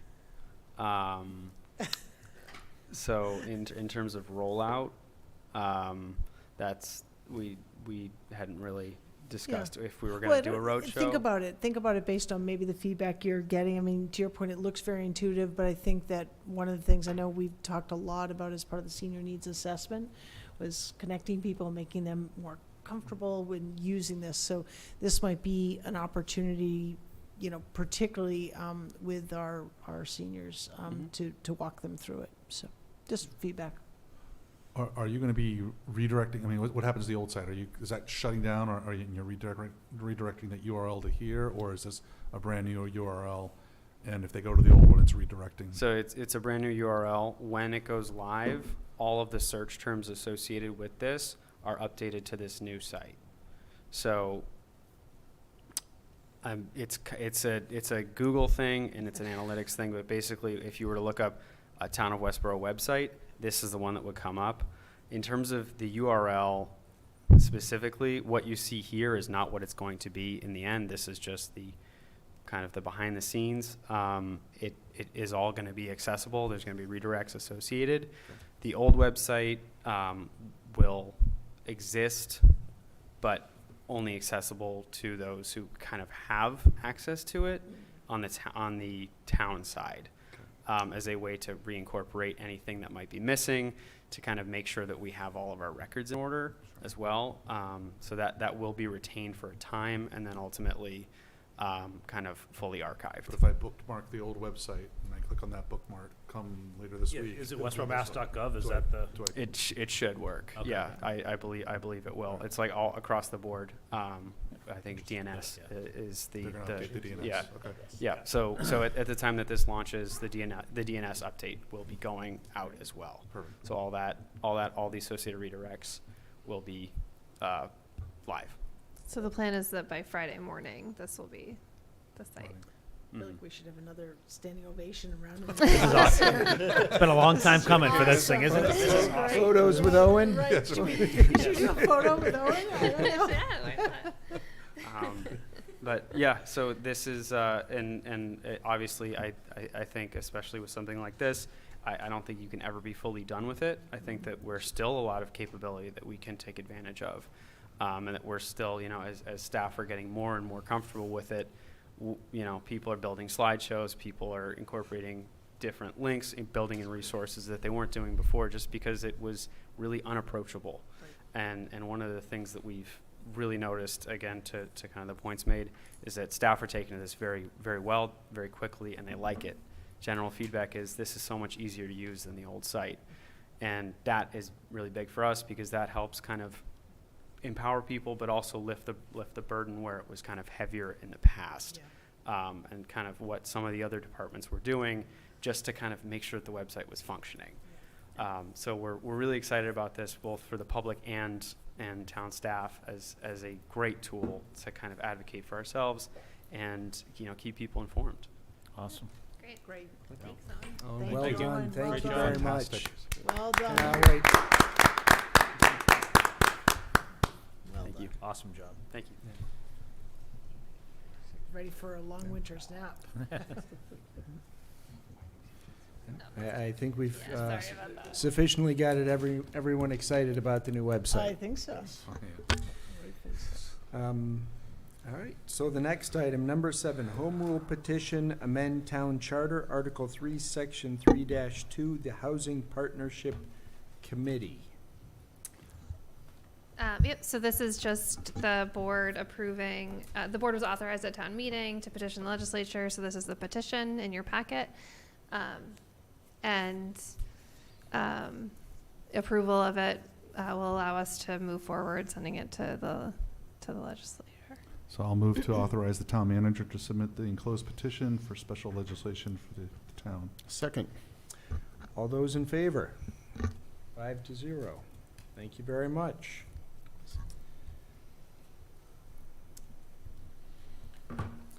Oh, and I guess, I mean, I don't know, do we want to remind people exactly what it is? I think we did, I just sort of went through it so quickly. I just have to pull it up, though Alan could probably speak to So it. it modifies the charter to give the select board the option to delegate its appointing authority to the Housing Partnership Committee to the Westborough Affordable Housing Trust. Yep. It doesn't make the delegation, it just grants the authority. Yes, The and, select board chooses to do it. no, thank you, and a reminder to folks, this passed 134 to 5. So, overwhelmingly. Yes. So, thank you, Ellen, thank you very much. Item number 8 is the right of first refusal for 7 Lawton's Way. So this agenda item is similar to an agenda item a couple weeks ago. It's related to an affordable unit that's coming for sale. HLC has offered a right of first refusal to the board. Similarly, we sent information out to the trust. They haven't had a chance to have their meeting yet, but we expect that their recommendation would be similar in that that we would exercise our right if we couldn't find it, if the state couldn't find an eligible buyer. So you have a similar motion in your packet, but Alan, I don't know if you want to speak to Right. it at all. So, this is an affordable unit. The program that created its affordability no longer exists. It's a program that was called the Housing Opportunity Program. So if you read the deed rider in detail and compared it to all the other ones we've ever seen, it's somewhat different. Rather than the maximum resale price being set based on AMI, it is set as a percentage of market value. Additionally, the state Executive Office of Housing Livable Communities has 90 days to find an eligible buyer. There is no extension period, whereas more recent programs, HLC at their sole and exclusive option can keep extending that if they believe they're going to find someone. If an eligible buyer isn't found in the 90-day window, the affordability restrictions are removed and would be removed from the deed going forward. So this would convert to a market rate unit. We would lose it as an affordable unit. We would lose it on our SHI. So the trust did have an initial discussion on this. There were a lot of unanswered questions about this, such as if we exercise a right to purchase, do we have the ability to effectively subsidize and change the percentage? To lower it, do we have the ability to modify the deed rider so that the unit's affordable in perpetuity and has some of the current language? We heard back from HLC today that we would have those capabilities. So the trust, who's meeting again on this tomorrow afternoon to make a final disposition. And I expect that that we'll want to protect the affordability of the unit. So in order to not cause a delay in terms of them moving forward to try to purchase or find an eligible buyer, we're recommending that the board vote similarly to what you did last time, and then if the trust feels differently, then they would respond to the board with any concerns. So. Makes sense. Okay. So, Christy, do you want the motion as written, or do you want it to move, is it to delegate the exercise of the right? It doesn't matter. You can Okay. do either. Okay. I move the select board delegate to the Westborough Affordable Housing Trust its right to exercise the town's purchase option for the property located at 7 Luntons Way, provided that the Executive Office of Housing and Livable Communities, EOHLC, formerly the Department of Housing and Community Development, DHCD, as monitoring agent, is unable to locate and select an eligible purchaser that enters into a purchase and sale agreement within 90 days of EOHLC's receipt of the conveyance notice or during any authorized extension period. Second. Any other questions? Makes sense. All those in favor? 5-0. Appreciate the explanation, Alan. Yeah. This one's complex. Yeah. Well, it was interesting more to get the complex. history there because of that difference, so. All right, thank you. So item number 9 here this evening, public statement regarding crisis in Middle East. So for those who aren't aware, one responsibility of the chair of the select board is they finalize the agenda for each meeting. And so I have placed this item on our agenda tonight. The members of the board have heard from individuals in town. I think that they are impacted by this conflict, and so I just wanted to provide the following statement. The Westborough Select Board acknowledges the current humanitarian and armed crisis in the Middle East resulting from the Israel-Hamas war. We recognize that this is impactful to residents in our community. If you or a family member is in need of support, please contact our Westborough Youth and Family Services at 508-366-3090. Thank you very much. Just wanting to make sure that our citizens who are impacted, our residents, are aware that there are services available to them. Thank you. And with that, I think we move to issues and correspondence of the Select Board. Do I have a volunteer? Sure. All right, I'll thank you, jump in. Shelley. So we heard from our recreation director earlier about the upcoming winter lights parade and lighting and all of that good stuff happening just after Thanksgiving on Sunday the 26th. So encourage the public to come out and enjoy all of that. And a number of other organizations in town are ramping up their holiday winter festivities. The Garden Club has an event on December 1st at Mill Pond. You can look at the Garden Club Facebook page or website for more information. The Civic Club, someone else may be talking about this, is starting their tree and wreath sale down at Hastings on Saturday, November 25th. And the Women's House Tour, the Women's Club is starting its ticket sales. They went on sale today in the town clerk's office. You can contact the club itself through any number of means, and any of the members will be happy to sell you their tickets. It's their biggest fundraiser, and I understand if you buy a ticket, you get to know what 4 houses are on the list for the tour. So it's their 25th year in sponsoring or hosting this event, and look forward to the community supporting that. And go Westborough High School girls volleyball team. They made it into the Final Four, so rooting for them as they continue that journey. Tomorrow night. Tomorrow night. Very Thank you. exciting It's the semifinal, yeah. Oh, okay, so if someone has more details, please. Thank you very much. I can jump in if you want. Sure. More details tomorrow night, 6 o'clock, Worcester North High School. So if folks are able to do it, I know they'd appreciate the support of the community. just congratulations to our other sports teams who made it into the tournaments as well, and really gave the town something to cheer for. So appreciate that. Quickly, Turkey Trot is coming up this Saturday, so ton of people have signed up, which is great. Hopefully the weather holds up. It's looking better now. But also a reminder to the community that this is starts at the high school, runs up onto the main street. So for a period of time, just after 9 o'clock, West Main Street will be shut down. The police have this in control. Then it goes West Main Street to West Main Street to Eli Whitney, and then down Ruggles back to the high school. So Can you not use the word run for some of us? run and walk. It continues up. Yeah. Waddle. Yes. Waddle, Mosey. Yes.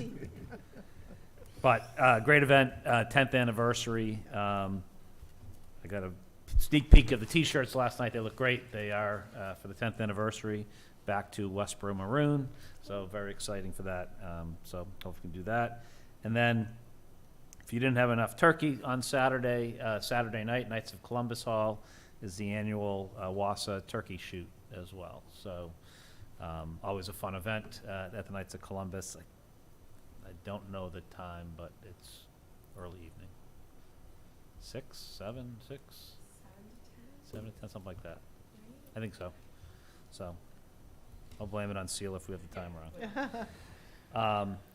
And then, Sean, I don't know if you're going to hit this as well, but we did, as folks know, did have a retirement celebration for Earl Story. It was mentioned in the thing today, but at the DPW, a really great turnout for an unbelievable town employee and town resident in Westborough to honor Earl for his service. He was quick to point out he's not retired yet. And he did, as typical Earl would, he said he tried to negotiate with the town manager to allow him to work off the payroll to pick up his final pieces, the final leaves that he wasn't going to get to while he was still employed, but She refused. she did. She said she was concerned about liability, so which is what we want the town manager to do. But anyways, it just shows his So piece, tough. and it will get it is going to get done.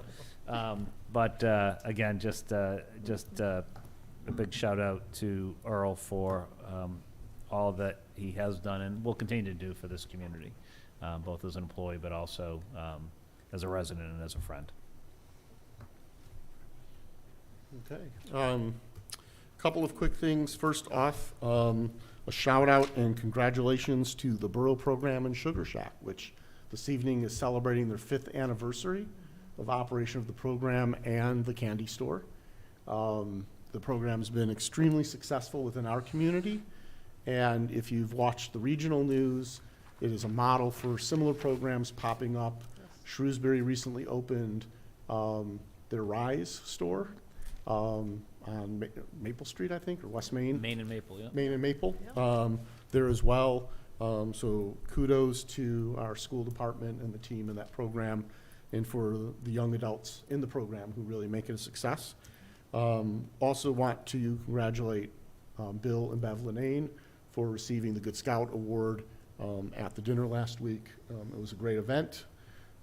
Thanks to those who hosted and organized, and for the Boy Scouts for really highlighting civic service and public service is a very important part of our community and what makes our community so strong. I think everybody got everything on my list, so very thorough tonight. Yeah, no, I'll say as well, and I guess just a final comment, it was great to be at Earl Story's event today.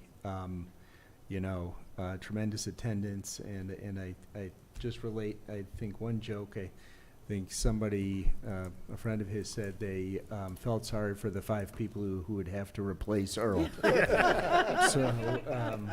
But no, it was very well attended, and thank you again, Mr. Story, for all your years. And we have not seen the last of you. So, That's for sure. I hope not. with that, can I get a motion?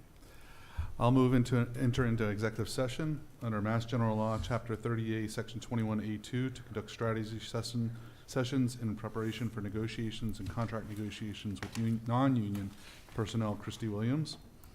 Under Mass General Law, Chapter 30A, Section 21A3, to discuss strategy with respect to litigation, RE Ferris Development Group LLC versus Town of Westborough, Lax Media LLC and Lax Media Mass LLC. Worcester Superior Court Case Number 2285CV01281. If the chair declares that an open meeting may have a detrimental effect on the town's litigating position. Under Mass General Law, Chapter 38, Section 21A3, to discuss strategy with respect to litigation, RE Town of Westborough versus Westborough SPE LLC Land Court Case Number 19TL000768.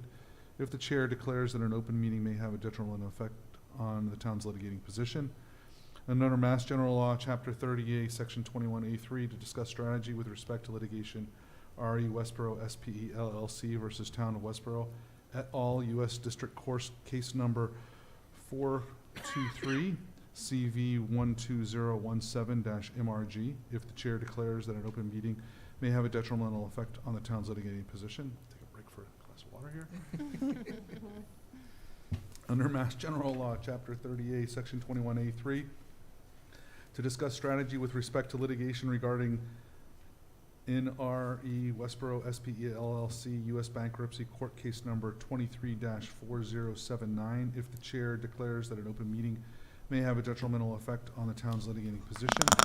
And under Mass General Law, Chapter 30A, Section 21A6, to consider the purchase, exchange, lease, or value of real property at 1500 Union Street if the chair declares that an open meeting may have a detrimental effect on the negotiating position of the public body.